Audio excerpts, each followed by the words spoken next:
Hi, Big Tractor Power fans. This video comes to you from Western Kentucky, where three Class 8 480 engine horsepower Case IH 8260 Axial-Flow Combines equipped with 410 bushel grain bins are harvesting winter wheat with 40-foot wide MacDon FD140 Draper Heads. In this presentation, I would like to share with you the 8260's production history, specifications, and baseless price tag, as well as taking viewers for a ride in the cab of one of the combines to talk with the operator about what he likes in operating this machine. But first, let's head out to the field so that you can see and hear these big red combines hard at work.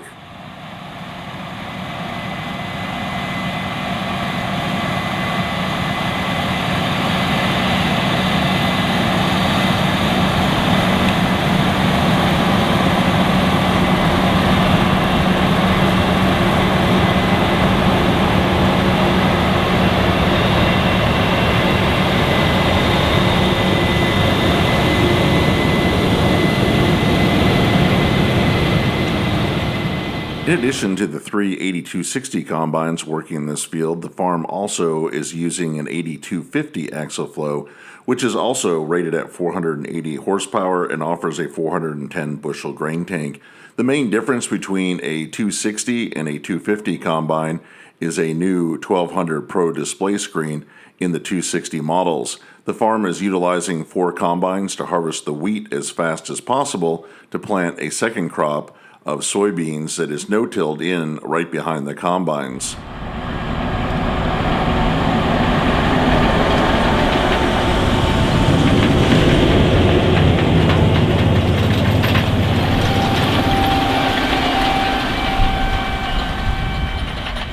The farm is no-till planting soybeans directly behind the combines with two 40-foot wide planters putting in 31 rows spaced at 15 inches. The first planting team is a 425 horsepower Case IH 425 row track tractor working with a Case IH 2150S early riser planter.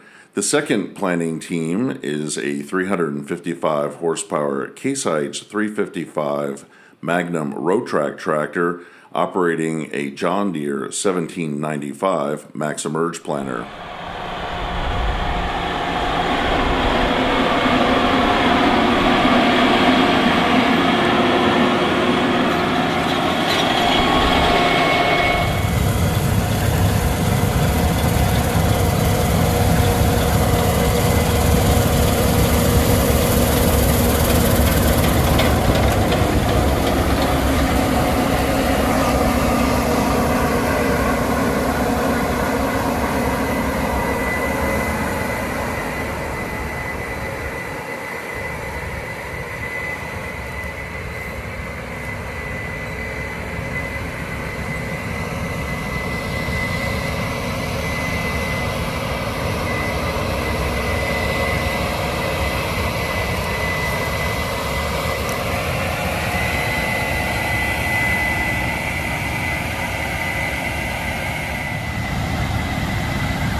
Case IH announced the 260 series Axial-Flow Combines for the North American market on May 16th, 2024. The series includes 3 different models ranging from the Class 7 402 engine horsepower 7260 all the way up to the Class 9 550 engine horsepower 9260. These machines are manufactured at Case IH's Combine factory in Grand Island, Nebraska. The 8260 Axial-Flow Combine is powered by a 12.9-liter, 787 cubic inch Case IH FPT engine, rated at 480 engine horsepower, and it can achieve a maximum power rise of 555 horsepower when the combine encounters tough field conditions. It's fitted with a 297-gallon diesel fuel tank and a 43-gallon diesel emission fluid tank for clean engine solutions. This combine features a 54-inch wide feeder house and threshes grain with a CVT drive 30-inch diameter single axle style rotor, which fills the 410 bushel grain tank, which will pour the grain out at 4.5 bushels per second from the 28.9 foot long unloading auger. A 2-wheel drive base model 8260 rolls off the assembly line, weighing in at 46,979 pounds. According to CaseIH.com, the base list price for a model year 2025 8260 Axial-Flow Combine is $827,165.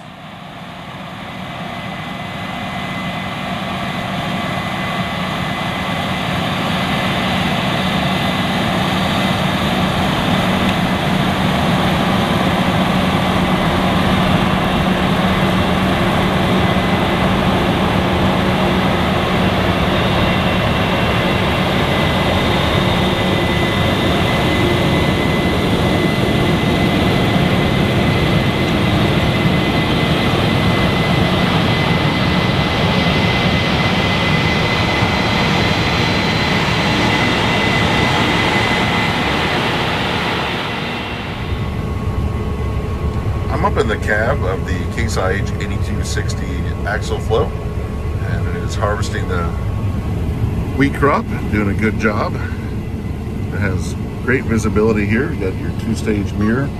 Keep an eye on the unloading auger as well as the rear tires of the combine. And I'm here with Ricky, who's operating the combine. How do you like this Axial-Flow?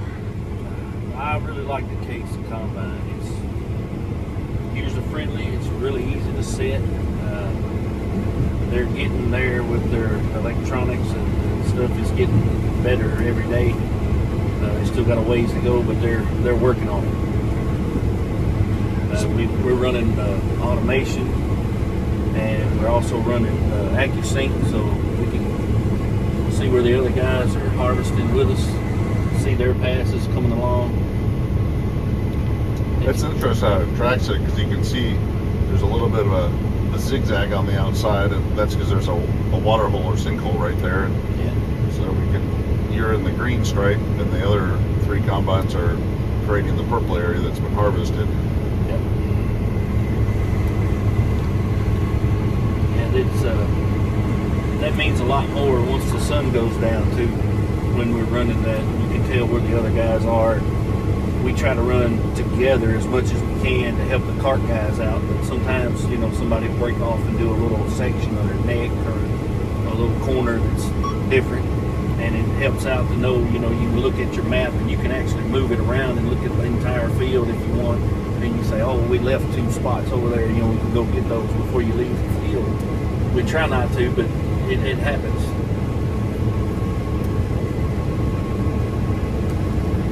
Well, and we're coming up here to the end where you're going to turn around, and we can see it's taking that full 40 feet, and you're actually using these grid lines. We can see up here, so I think we're on past 22 for this field. That's right. And then when you flip around, you'll be jumping on to 23. Yeah, I think maybe 21. I'm not sure. I wasn't watching. They may be getting bigger instead of smaller. Okay. But it's one way or the other. We're up here ready to go back, and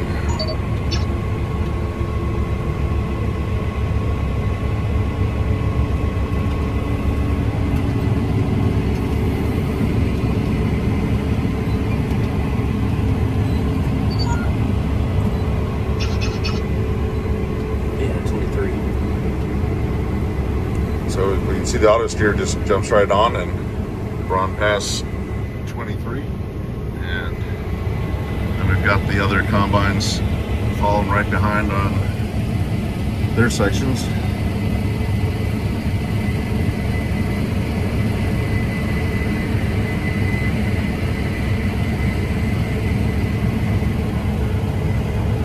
So I imagine this technology is very helpful when you've got this many machines running to, it seems like running 4 right after each other, 1 right after the other, really clears the field out quick.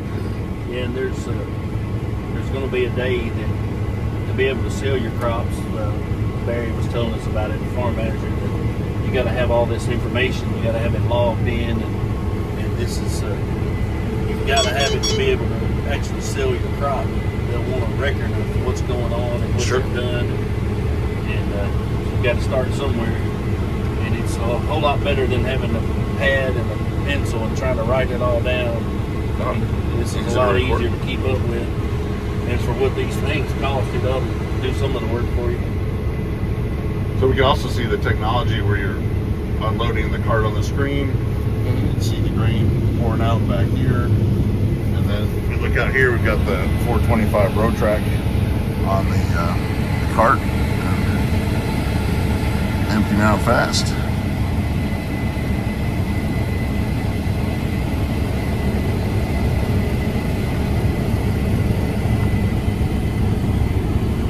So that's a very fast unload. I imagine having the adjustable spout on the auger is very helpful for filling the cart, filling all the corners.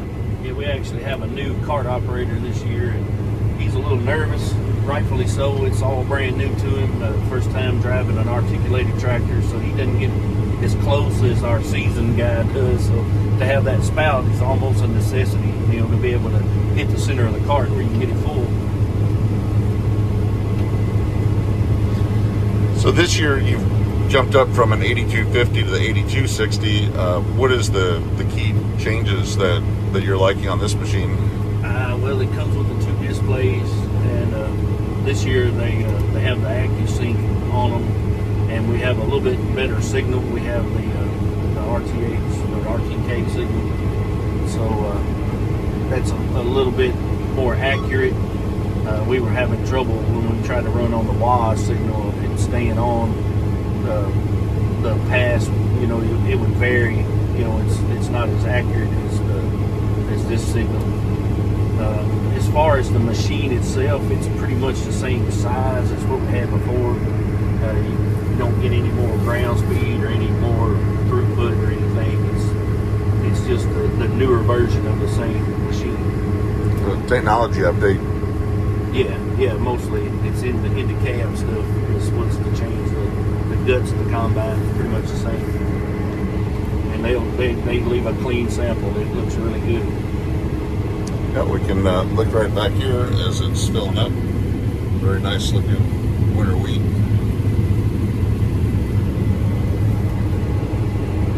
So it can also, so you can keep an eye on the back of the combine. It also has a backup camera as well. And then you can also see we can see that back there. Yeah. Look right into the auger. Yep. Filling up. And is there one on the spout? You can look in the grain cart. So there's 3 cameras. They all came on the machine this year. No, that's I imagine that's handy, especially when you've got 2 carts and 4 combines to know just how many more inches you might have to before you're totally full. That's another thing that helps out at night too. You try to make sure you don't run the cart over. You look down in there. Everything changes when the sun goes down. So how many acres a day are you typically able to harvest with this combine? Depending on the fields, we've got, you know, roughly we shoot for 100, sometimes 125, and we got some big open fields. We've had as much as, you know, on long days getting maybe 150 acres. Oh, that's some good harvesting. And yeah, with 4, that's a big day. Cut 500 acres or more, 550. So how is the crop doing this year? We've had a lot of rain, but hopefully that's helped it grow and yield pretty well. I think we're going to be maybe a little above 100 on the average. We had a field yesterday that we cut that was like 92, but the other two machines were showing 102. So we cut around the outside, and the other guy did. So we didn't have quite the average that they had. But it's going to be pretty good. It may be upper 90s for the overall average, but that's not bad for 4,000 acres. No, not bad at all. Here's the total, running along here. It's in the 80s right here, but it's been better than that. It's still filling up from when we started on the end. And it looks like you're right at about 10% moisture today, or? Yeah, I think mine is a little bit low. I think the moisture's a little higher than that, and that's one of the glitches we've been working on about setting the moisture and calibrating it. We have we did 3 the first day that we ran, and we hadn't been able to change that anymore without getting out of our job and getting out of our AccuSync and stuff. We've got to work on that a little bit. They're out here on top of us. Some guys, some engineers and stuff was here today trying to help us with that. Now you're jumping up to 115, 117. That's not bad. Yeah, I think this is more in the 14 or 15 range. I don't think it's quite that dry. But they didn't want to change anything right now. I'm afraid we'd lose some of our information, so we're just left it alone. They're keeping check on it at the grain system with the big testers. Well, and the important thing too, having 4 combines out here, is that you're pushing to get this done as quickly as possible, because there's a second crop of soybeans. The planters aren't far behind the combines, so everything's got to work quickly. We had a whole week of rain that delayed things this year, and it's important to cut as fast and long as possible. There's rain coming up this weekend, and we're trying to get ahead of it. We don't want to lose test weight and stuff. It's rained on this wheat enough since it's gotten mature that it's going to start going the other way if we don't get it out.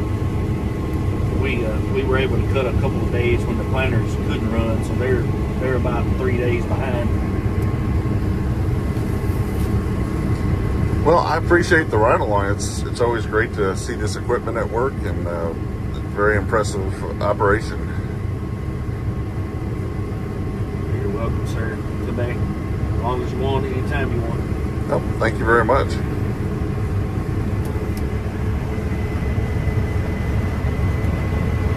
I hope you've enjoyed spending some time out in the field with these Case IH 8260 Axial-Flow Combines harvesting winter wheat. I would like to hear in the comment section below this video if you use an Axial-Flow Combine on your farm. Tell me about the model that you're running and the crops that it harvests. If you have appreciated this presentation, I hope that you'll consider subscribing to Big Tractor Power YouTube, where there's over 3,000 videos of farm machines in action. As always, thank you for watching.